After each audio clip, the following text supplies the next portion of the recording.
Yeah. Yes, we are here to talk about that topic that is most infuriating, the failure of cats. The creature type. I, along with many other players, have struggled to find a focus for any sort of cat deck, though they seem to pop up in sets every once in a while, unlike some other more reoccurring creatures of Magic the Gathering like dragons, goblins, and that third red mana tribe, Minotaurs. What is it that makes cats so difficult? It's almost painful to watch them try and work together. Ooh. Stop worrying about swords and pump your brethren. We are trying to be a family. We are going to break down this tribe to understand just what it will take to force these feline foes to become a force we can rely on. Ha ha.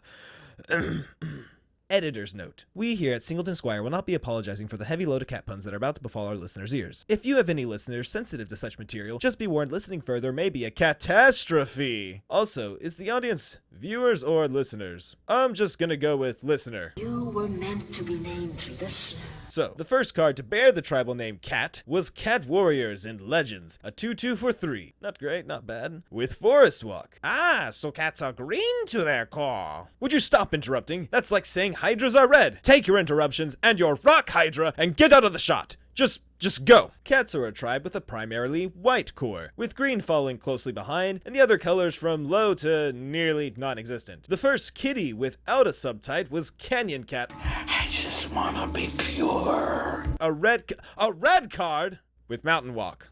Cats are the evasive cycle then? Rock Hydra, leave, and take that eroded Savannah Lions with you. Cats have been shown from bipedals to quadrupedal, taking up different vocations such as weapon making, weapon breaking, cat pumping, rat snuffing. Are you ready for my secret Year of the Rat?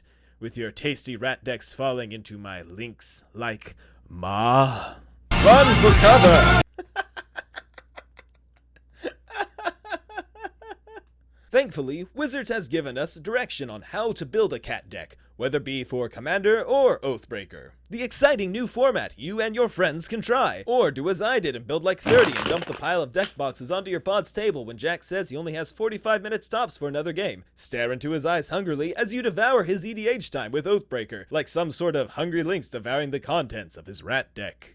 And that answer is Marisi! Until we have a Naya Oathbreaker, though sadly he must remain king of EDH. The 2017 EDH deck, Feline Ferocity, will have to do for us in the Selesnya harem. Let's just break this thing open and look at our selections. So, our first example of the feline specimen shows us that, yes, quite, the cat tribe wishes to put our focus into one large kitty and do, as they say, go tall.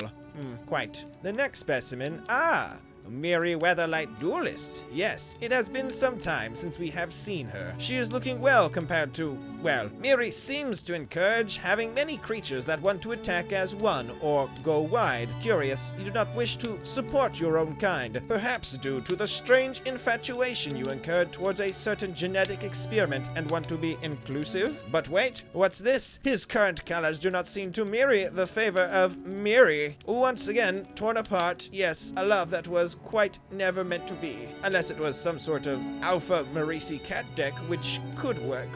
But I'm not sure what the lore is there, unless Marisi convinces Miri and Gerard to throw off the shackles of oppression and realize Hannah was never there for him the way Miri. Thirdly, we have our Nizan, revered bladesmith. As a smith, he seems to focus, yes, on equipment. And again, no love for his own kind. You see, the cat paw lacks the necessities to wield such quite cumbersome armory. Yes, I am seeing a distinct pattern for these creatures. A desire to want to be more, yes, than a cat. To quite ascend beyond only helping cats. Perhaps cats do not associate as a tribe by birth, but rather the vocations they have taken upon themselves. What even is tribe? Is it our birth, no matter how lesser some creatures are to others, that determine who we, though cats specifically, are? Is it not the choices we make, perhaps, and not the degenerate cat genes that define us? What even is the difference between a warrior and a soldier? As we have looked at cats, it does seem that green and white are the direction to go, and something green and white do well: populate.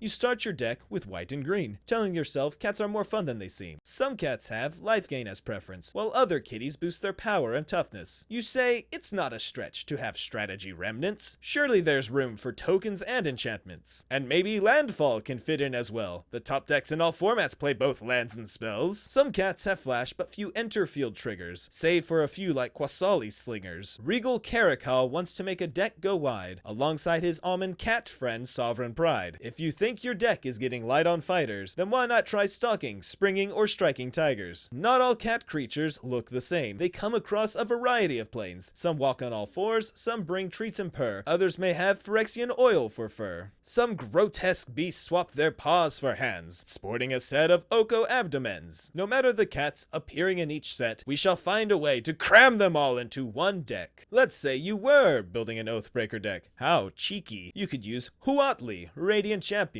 She does great with lots of creatures on the field. Or Huatli, the Sun's Heart. Life gain flavor-wise is similar to the cat's ability to use purring as a method to enhance their natural healing capabilities. There's also Huatli, Warrior Poet, because the only way to make a Naya Planeswalker is to break it into 3 cards. Warrior Poet is perfect if you really want that canyon cat, who, though she doesn't make cats, a dinosaur is much more cat-like than dog-like in my opinion anyways. And those are the only 2 pets people really keep, so that's the bar. Let me love you, Dip. Stop hiding from me. If you wish to play a truly Chad cat deck in EDH, Elemental Dinosaur Highlander. There you go, Huatli. I would actually go off the beaten path, such as Jadito Jonin did with Jadito Jonin. This blue-white cat legend lets you run the most iconic of kitties, such as Armored Guardian. And I cannot believe Jedid was not given a new look in Secret Lair cats. Has Wizards of the Coast forgotten where they come from? This is a disgrace. Hashtag Efrava is not Jedid's path. Perhaps the diversity of cats is not a weakness, but a strength. Maybe it is their differences, aiding other cats as well as working on their own, that truly give cats their edge. While a cat tribal deck isn't going to completely obliterate your foes at the table until each of them weeps, realizing how pathetic their own stack of 99, or 58 if you're playing Oathbreaker, is in comparison to yours, perhaps cats are just one of the many tribes that can generate fun times when seen across the table. As always, talk to your playgroup before you spend 2 weeks constructing a flavorful cat deck before realizing you are using every Ajani in your deck and it doesn't help any of your kitties, while the rest of the table is playing Wielder of Mysteries staring you down the barrel of a triple mill gun. Or Crick if you're playing EDH, because why play cards you like when there are objectively more powerful options?